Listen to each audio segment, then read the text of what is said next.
안녕하십니까. 사회복지조사론 제5주차 2교시를 시작하도록 하겠습니다. 5주차의 주제는 측정과 척도입니다. 자, 그래서 측정의 의, 개념화, 조작화, 그다음에 측정 수준, 척도, 이렇게 저희가 이제 4가지 섹션에 대해서 배울 예정인데, 측정의 의, 그다음에 개념화, 조작화, 이런 거 1교시 때 잘 배웠고요. 우리 2교시 때는 이제 측정의 수준 좀 연이어서 그 다음에 그 명목, 서열, 등간, 비율 각각 이제 비교 나름대로 그 비교를 해보고 그 다음에 이제 그 척도들 명목, 서열, 등간, 비율 수준 각 척도마다 자료 분석하는 방법이 또 나눠져 있습니다.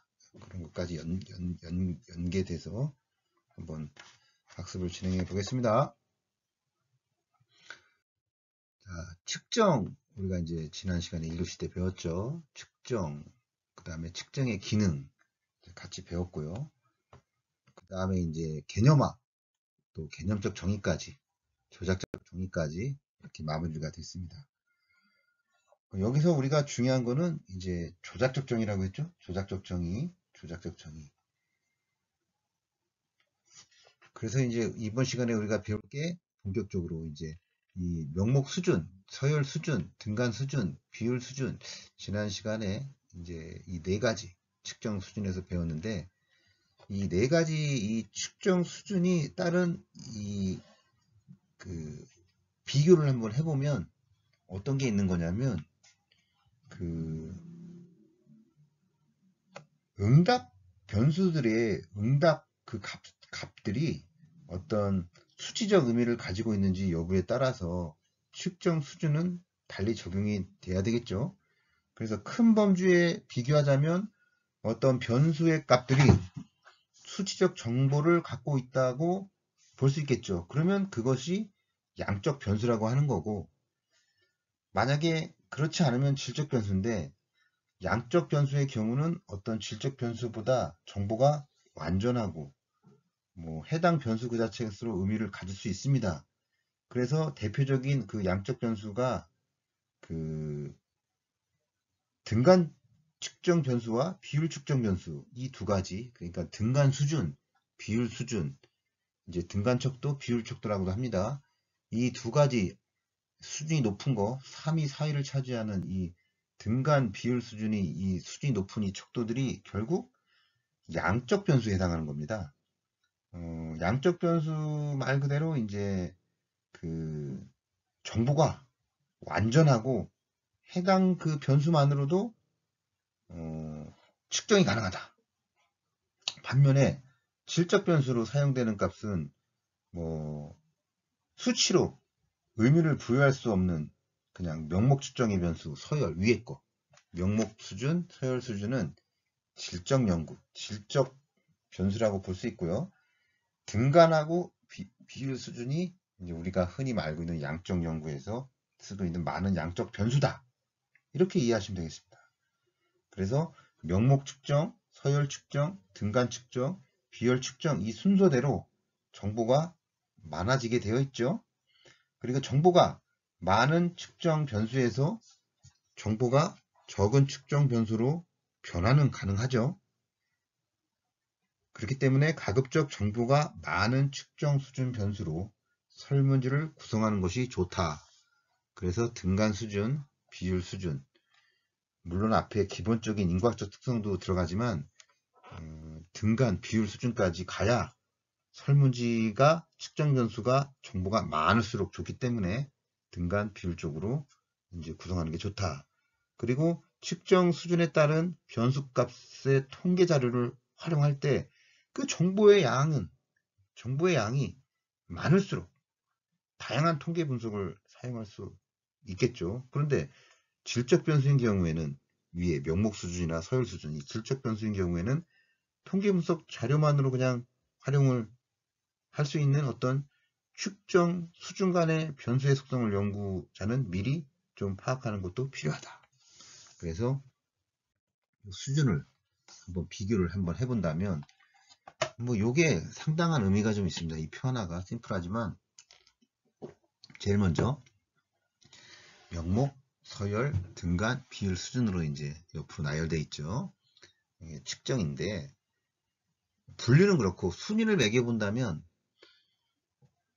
명목 수준은 순위는 없죠. 그냥 명목만 가능한 거예요.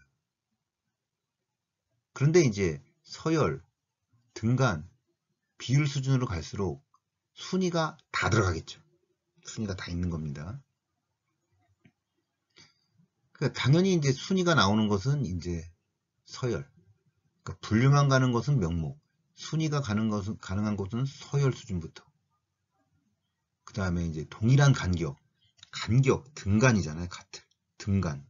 간격이니까 이거는 동일 간격. 키, 몸무게. 1cm, 2cm, 3cm 꼭 동일하게 쭉 나가죠. 그러다 보니까 동일 간격이니까 등간 수준이라고 볼 수 있겠죠. 그 다음에 이제 절대 0점은 마지막에 비율 수준만 있다고 했죠. 그렇기 때문에 사칭현상이 다 가능한데, 자, 이 말이 뭐냐면 비교하는 방법에 있어서 명목 수준은 확인, 분류, 뭐 요거만 가능하다는 거예요. 명목이니까 남자인지 여자인지 기본적인 거. 서열은 이제 순위잖아요. 순위. 높냐 남냐.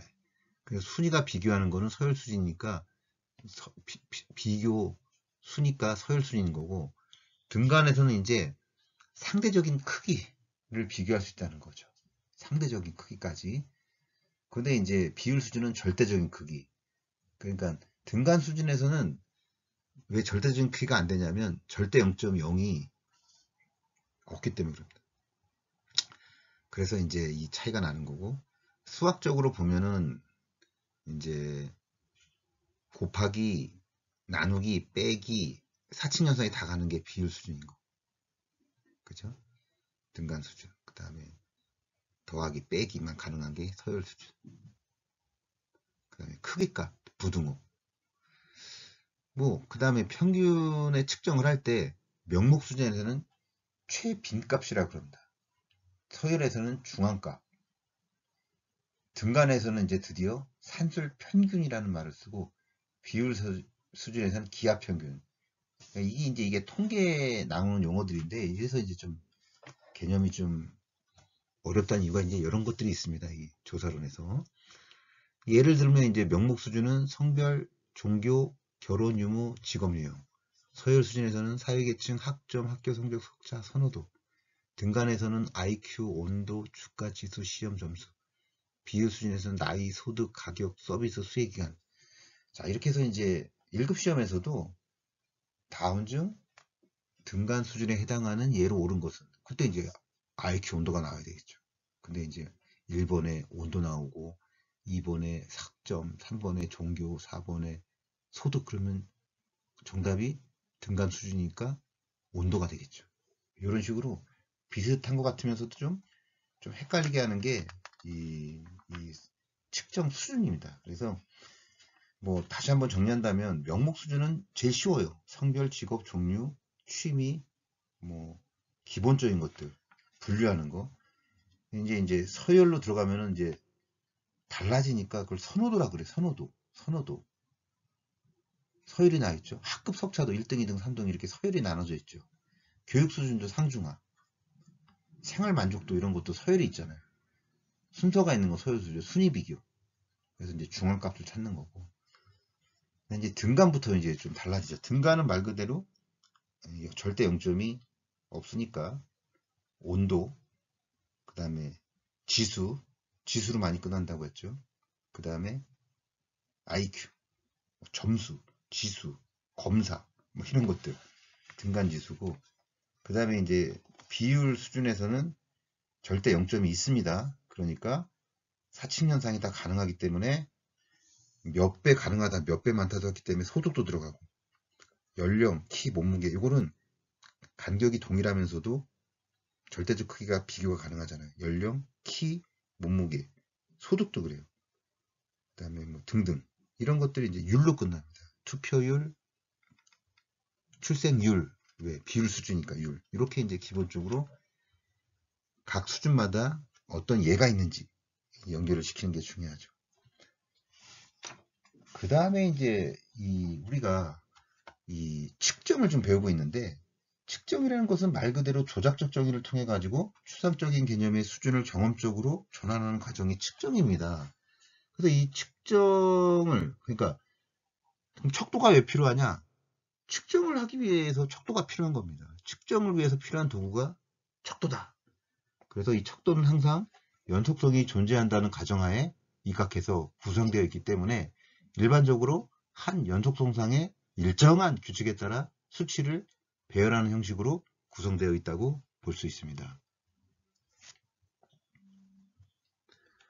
그래서 사회과학에서는 어떤 직접적으로 실체가 측정되기 어려운 경우가 많기 때문에 개념을 직접 측정하기보다는 지표, 그래서 지표를 이용한 간접 측정, 이것이 많이 활용된다는 거죠. 그래서 그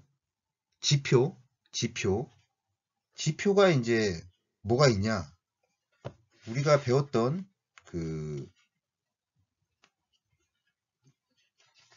이 수준에서 이제 나오고 있는데, 사실 이 지표의 개념이 뭐냐면 내 개념 속에 내재된 속성들이 표출되어 나타난 결과가 바로 지표입니다. 어떠한 개념 속에 어떤 내재되는 속성이 있어. 그것이 표출됐어. 결과가 나타났어. 그게 지표라는 거죠. 개념이라는 것은 단일한 지표를 통해서 측정되기도 하죠. 그런데 어떤 개념은 복수의 지표로 측정이 된다는 거죠. 성별이라든지 학력, 월 소득 이런 것은 단일한 자료를 관찰해서 쉽게 축성할 수도 있는데, 예를 들어서 뭐 자활의 효과 이런 것 같은 경우는 변수들은 경제적, 정치적, 사회적 효과에 관한 다양한 지표와 함께 그것을 다 반영해서 측정을 해야 되기 때문에 이게 굉장히 좀 달라질 수 있다는 겁니다. 그래서 이러한 다수의 지표를 하나로 묶어서 단일 수치로 표현한 게 바로 지수입니다. 지수. 그래서 이 등간 수준에서 주가 지수가 나온다고 했죠. 지수, 지능 지수, 물가 지수, 생산성 지수, 이런 지수 같은 것들이 이제 등간 수준이다. 이렇게 보시면 되겠습니다. 지수라는 것은 결국 다수의 지표를 하나로 묶은 단일 수치로 표현한 게 지수가 훨씬 큰 개념이죠. 지표를 묶은 거니까. 그래서 이 지수하고 척도라는 것은 구분하는 기준이 좀 명확하지 않아 혼용되기도 하는데, 이 척도는 보다 추상적인 개념을 측정하는 다양한 지표로 구성되는 경향이 있는 거죠. 그런데 지수는 양적 속성이 있는 개념을 측정하는 다양한 지표로 구성되어 있는 거죠. 지표가 지수고 척도는 어떤 측정하는 개념인데 그것도 지표로 구성은 되어 있다. 그래, 예를 들어 소비자 물가 지수, 생산성 지수 이런 것들은 지수로 인식되는 것이고, 자아존중감 척도, 자사생각 척도 이런 것들은 척도로 인식이 되는 겁니다. 그래서 그렇다면 이제 척도, 우리가 명목 수준은 명목 척도고, 서열 수준은 서열 척도고, 등간 수준 등간 척도, 비율 수준은 비율 척도입니다.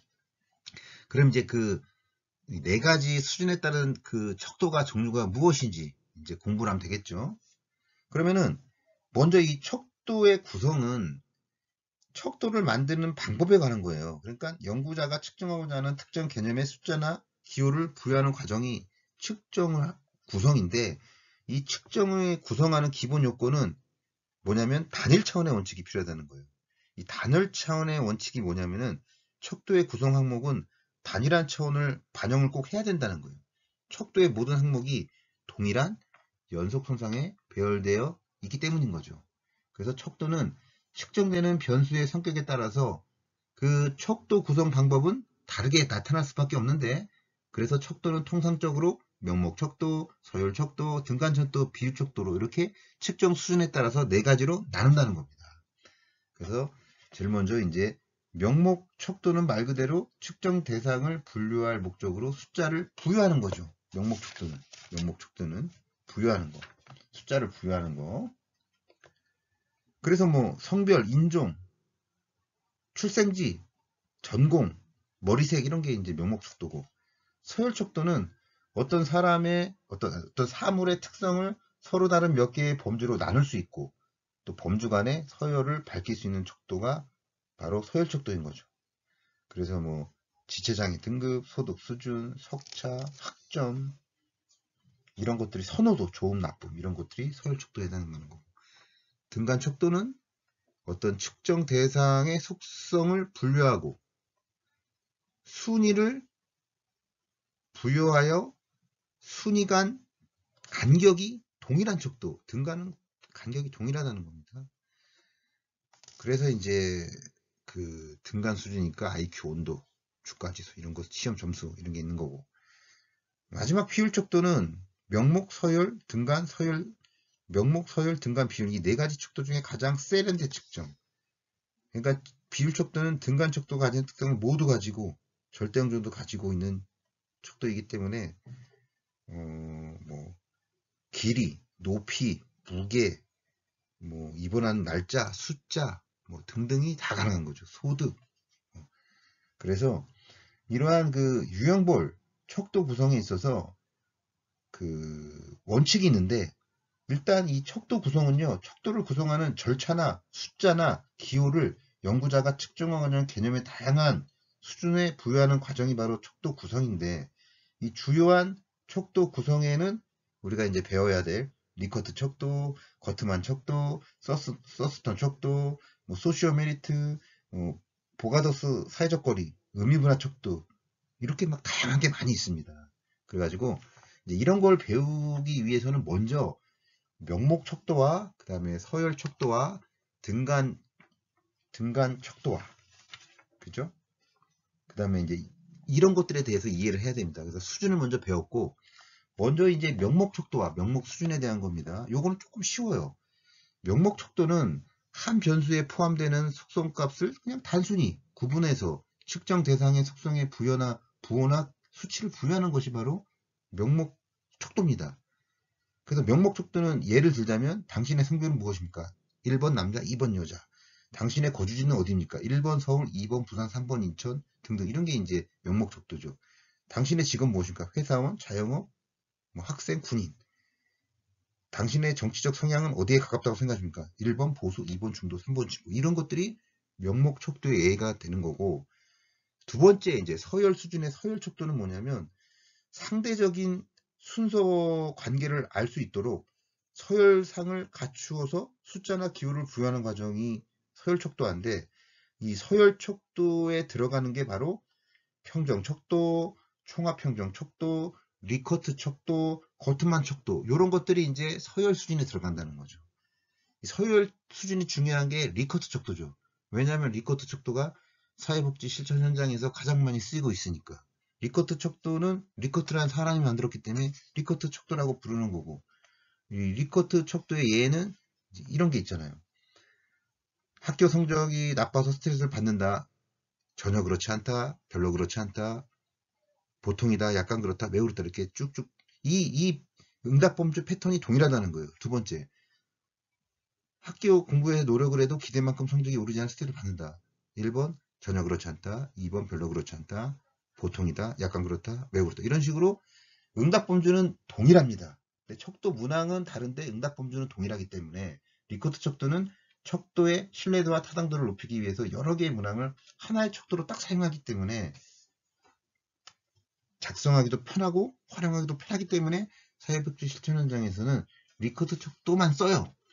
뭐 서스턴 척도, 보드가드 척도, 거트만 거의 안 씁니다. 그렇기 때문에 우리가 배우는 거는 조선에서는 다양한 척도를 배우지만 실제 실천 현장에서는 리커트 척도만 알면 된다. 이렇게 이해하시면 되겠습니다. 그래서 이제 이 서열 척도와의 이제 리커트 척도가 들어가고 거트만 척도도 들어가고, 뭐 층합 평정, 평정 척도 이런 것들이 다 들어간다고 볼 수 있습니다. 그래서 이제 이 서열 수준의 서열 척도 중에 제일 먼저 나오는 이제 평정 척도. 이 평정 척도는 뭐냐면 이런 거예요. 귀하가 거주하는 지역의 경로당은 얼마나 청결합니까? 해당한 난에 체크하시오. 매우 청결하다 가로, 청결하다 또 가로, 보통이다 가로, 청결하지 못하다 가로, 매우 청결하다. 이 5가지를 놓고 내가 보고 V자 체크하면 되는 거잖아요. 이게 평정 척도고, 리커스 척도랑은 다르죠. 리커스 척도는 문항 하나에 다양한 문항에 응답 범주가 매우 만족, 만족, 보통, 불만족, 매우 불만족 이렇게 5개로 나눠가지고 순서를 체크하는 거고, 그게 이제 다른 거죠. 그래서 평정 척도보다는 리커스 척도가 훨씬 좋은 거죠. 사용하기가 편하죠. 그 다음에 이제 서열 척도 중에 두 번째 있는 총합 평정 척도가 있어요. 총합 평정 척도. 요거는 이제 이런 것이요. 총합은 전체를 합한다는 것인 거고, 평정은 평가한다는 뜻입니다. 그래서 총합 평정 척도는 뭐 자살 시도하는 마음이 든다. 동의하면 1번, 동의 안 하면 0번. 자살하고 싶은 생각이 정말로 자살 시도할 것이 확신이 든다. 동의하면 1번, 동의하지 않으면 2번. 이런 식으로 그냥 1번, 2번 둘 중에 하나 체크하는 거. 불편하죠, 사실. 어쨌든 간에 리커스 척도가 실천에서는 최고로 많이 쓰인다. 이렇게 보시면 되고. 그 다음에 이제 이 서열 척도의 이제 마지막 예로 이제 거트만 척도는 이런 거예요. 그냥 거트는 무겁다는 어떤 중량, 강도를 나타내는 겁니다. 그래서 어떤 내용의 강도에 따라서 일관성 있게 서열을 이루고 있어서 단일 차원적이고 어떤 누적적인 성격을 가지고 있는 게 거트만 척도예요. 그래서 거트만 척도는 얘가 이런 거겠죠. 서울시 경로당에 대한 복지 의식을 알고자 합니다. 해당되는 것을 모두 표시하고, 그래서 1번 경로당이 서울에 있는 것은 괜찮다. 2번 경로당이 강북구에 있는 것도 괜찮다. 3번 경로당이 아파트에 있는 것도 괜찮다. 4번 경로당이 우리 집 근처에 있는 것 괜찮다, 괜찮다, 괜찮다. 경로당, 괜찮다. 이렇게 보시면 내용의 강도에 따라 일관성 있게 서열을 이루고 있잖아요. 단일 차원적이고 굉장히 누적적이잖아요. 그럴 때 쓰는 거트만 척도인데 현장에서는 거의 쓰지 않다. 단지 이제 우리는 이런 게 있다. 이렇게 공부하는 겁니다. 그 다음에 이제 등간 비율을 넘어가면 이 등간 비율은 같이 세트를 볼 때가 있어요. 그래서 등간 비율 척도라 그래가지고 그 유명한 서스 척도가 여기 해당되는 거예요. 서스 척도. 서스 척도는 그냥 이런 거죠. 뭐 예를 들자면 경로당에 우리 집 근처에 더 많이 지어졌으면 좋겠다 그러면 비선호 1점, 중립은 6점, 뭐 5점, 선호는 10점. 이래가지고 그 안에 이제 순위를 쭉 나열해가지고 일정한 거리와 절대 연기준을 가지고 비율을 측정하는 것. 근데 불편하니까 거의 안 씁니다. 어쨌든 이제 이렇게 나와 있고, 우리는 이제 이러한 이 명목척도, 서열척도, 등간척도, 비율척도를 공부하면서 사실은 더 중요한 게 뭐가 있냐면 자료 분석 방법이에요. 이 자료 분석 방법이 뭐냐면 통계가 나왔어. 측정을 했어. 척도를 써가지고. 그럼 거기에 대해서 해석을 해야 되잖아요. 그 해석이 여러분들 많이 들어보셨을 거예요. 제일 많이 나오는 게 빈도 분석, 두 번째 교차 분석, 그 다음에 뭐 T 검정, 뭐 분산 분석, 이게 아노바고, 그 다음에 상관관계 분석, 회귀 분석, 이렇게 기본적으로 나오는데 이렇게 이해하시면 돼요. 명목 수준은 명목 척도, 서열 수준은 서열 척도. 근데 이제 등간 수준, 비율 수준은 이제 양적 변수라고 했죠. 명목 수준, 서열 수준은 질적 변수라고 했죠. 그래서 이 수준이 낮은 명목 수준, 명목 척도, 서열 수준, 서열 척도는 질적 변수만 쓰기 때문에 그게 자료 분석하는 방법이 빈도 분석이에요. 빈도 분석이란 뭐냐면은 어떤 척도에 관계없이 그냥 변수도 이룬가, 뭐 비율, 백분위가 나타나는 게 빈도 분석인 거죠. 그 다음에 이제 이 명목 수준하고 그러니까 서열 수준으로 측정할 수 있는 질적 변수로 해당되는 것은 자료 분석 방법이 빈도 분석하고 교차 분석 이 두 개뿐이 없는 거예요. 왜? 작으니까. 수준이 낮으니까. 그래서 빈도 분석이 그냥 가장 퍼센트 구하는 기본적인 거. 뭐 예를 들자면 빈도 분석은 뭐 명목 척도의 경우의 조상자 중에서 남성이 몇 퍼센트냐, 여성이 몇 퍼센트냐, 남성이 40명, 40%, 60명, 60명 이런 것들. 그 다음에 이제 교차 분석은 뭐냐면 뭐 두 가지 이제 명목, 그러니까 독립변수와 종속변수가 모두 명목이고 명목 척도고 서열 척도에 사용하는 게 바로 교차 분석이에요. 그러니까 교차 분석은 독립변수와 종속변수를 교차시켜 가지고 각각 빈도와 비율을 비교하는 게 교차 분석이다.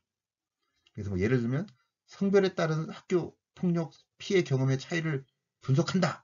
그러니까 남학생, 여학생보다 5% 정도 피해 경험이 높을 것으로 나타났다.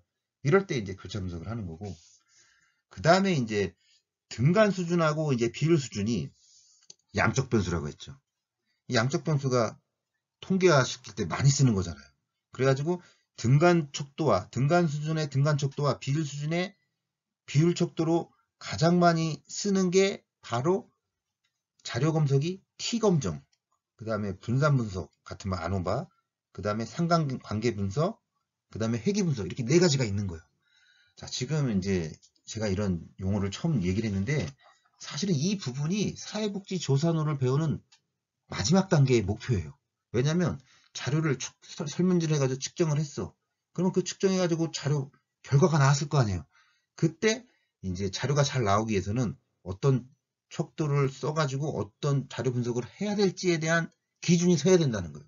그래서 지금 얘기했던 T검정이 이제 그 첫 출발점인데, T검정은 많이는 안 써요. 뭐냐면은 독립변수가 명목 그 2개 이상이었을 때, 그래가지고 독립변수가 2개 이상인데 그게 종속변수가 등간이나 비율일 때 사용하는 게 T검정이에요. 그러니까 두 집단의 간의 평균의 차이를 보는 게 T검정이다. 나는 평균의 변화를 알고 싶어, 두 집단에. 그래서 예를 들자면은 T검정 이런 게 있죠. 어떤 성별에 따른, 남자 여자에 따른 우울의 차이를 알고 싶다. 그게 이제 T검정인 거죠. 왜냐면 어떤 이 독립변수가 어떤 등간 비율 변수의 어떤 평균의 차이를 알고 싶은 거니까 그게 T검정인 거고, 그 다음에 이제 분산 분석이 아노바예요. 이건 이제 통계를 좀 공부하시고 사회조사 분석사 공부하시고 통계를 조금 SBS 아신 분들은 그냥 아노바 분석이라 가지고 들어봤을 거예요. 이게 분산 분석이에요. 아노바 분석. 이건 뭐냐면 독립변수가 이제 3개 이상일 때인가요? 3개. 독립변수가 하나만 있을 경우는 없잖아요. 2개, 3개, 4개 여러 가지가 있을 수가 있거든요. 3개 이상일 때 종속변수가 평균의 차이가 얼마나 변화가 있는지 이거 알고 싶은 게 아노바예요. 그게 분산 분석. 그러니까 등간 척도, 비율 척도를 쓰고 있는 거죠. 그래가지고 이제 뭐 예를 들자면 그 중졸, 고졸, 대졸 지금 3개 이상이잖아요. 독립변수가 중졸, 고졸, 대졸 이 세 집단 간의 자아 존중감이 어떻게 나오는지 알고 싶다. 그게 아노바 분석, 분산 분석, 등간 척도, 비율 척도를 쓴다는 겁니다. 그 다음에 이제 상관관계 분석도 이제 등간 척도와 비율 척도를 쓰는데, 상관관계 분석은 뭐냐면 기술적 조사에서 쓰는 거예요. 근데 설명적 조사는 인과관계를 쓴다 그랬잖아. 그러니까 우리의 사회과학의 목적은 상관관계보다는 인과관계 설명적 조사. 그러니까 인과관계의 원인 규명, 실험 설계를 더 원하는 거죠.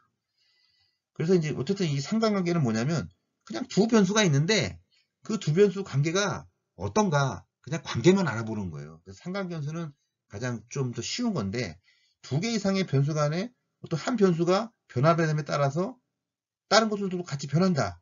그걸 알고 싶은 게 상관관계라고 말할 수 있습니다. 그래서 상관관계라는 말은 우리가 많이 쓰는데 인과관계 말은 잘 안 써요. 사실 인과관계 약간 법적이고 과학적이고 사회조사 분석적인 방법이기 때문에. 근데 상관관계는 말 그대로 한 변수가 변할 때 다른 변수가 어떻게 변하는지. 예를 들면 이런 게 있죠. 뭐 에어컨 여름철에 온도가 높으면 에어컨 상이 높아질 것이다. 그거는 양의 상관관계가 있는 거고. 그 다음에 뭐 산의 정상의 높이가 높아지면은 온도가 그죠? 마이너스가 좀 더 올라가죠. 그러니까 이거는 음의 상관관계죠. 그래서 산의 정상과 높이와의 관계. 그 다음에 게임 시간하고 뭐 시력 관계. 뭐 옥수수 생산량에 따라 수입량이 달라지죠. 요거는 이제 두 가지 변수 간의 관계만 나타내는 이런 게 상관관계이고, 사실은 우리의 목적은 이제 그 마지막 인과관계를 알고 싶은 거예요. 그 인과관계를 알고 싶은 게 회귀 분석이에요. 회귀 분석은 우리가 제일 많이 쓰는 방법이에요. 그러니까 예를 들면은 회귀 분석이 뭐냐면 독립변수가 종속변수에 어느 정도를 미치는가. 가장 일반적인 우리가 알고 싶은 거에 바로 회귀 분석이에요. 종속변수에 영향을 미치는 거. 그래서 뭐 근데 독립변수가 뭐 이거죠. 학교 폭력이 그죠? 어떤 학교 생활 적응에 미치는 영향. 그럼 독립변수가 하나예요. 근데 이것도 이제 그 회귀 분석이죠. 근데 회귀 분석은 별로 안 쓰고 다중 회귀 분석을 많이 써요. 다중 회귀 분석은 뭐냐면 독립 변수가 2개 이상일 때, 예를 들어서 학교 폭력 검사 시 자살 생각에 미치는 영향, 그러면은 그죠? 여러 개가 있잖아요. 여러 가지 독립 변수들이. 그래서 도대체 학교 폭력의 그 경험이 뭐 왕따가 있을 수도 있고 성적이 낮을 수도 있고 뭐 등등 여러 가지가 있는데, 이런 것들이 이제 자살에 얼마나 미치냐, 이거 원인과 관계를 알아보는 게 회귀 분석인데, 독립 변수가 2개 이상이기 때문에 이걸 다중회귀 분석이다 이렇게 말을 해요. 그래서 이제 오늘 그 기본적으로 명목 척도, 서열 척도, 등간 척도, 비율 척도에 대해서 함께 공부를 하면서 이 척도를 가지고 측정을 했을 때 자료 검사를 반복이 어떤 걸 써야 될지, 그러니까 측정의 어떤 척도를 결정함에 따라서 자료 검사 방법이 달라질 수 있다는 거예요. 그래서 이제 오늘 측정 수준 간의 비교를 통해서 나름대로 공부를 해봤습니다. 그래서 여기서 이제 진짜 중요한 거는 그 등간 수준, 비율 수준, 요 수준에 따른 그 양적 변수. 그래서 양적 변수에 따라서는 크게 양적 변수를 쓰면 T 검사가 있고, 아노바 분산 검사가 있고, 상관계수 분석이 있고, 회귀 분석이 있다.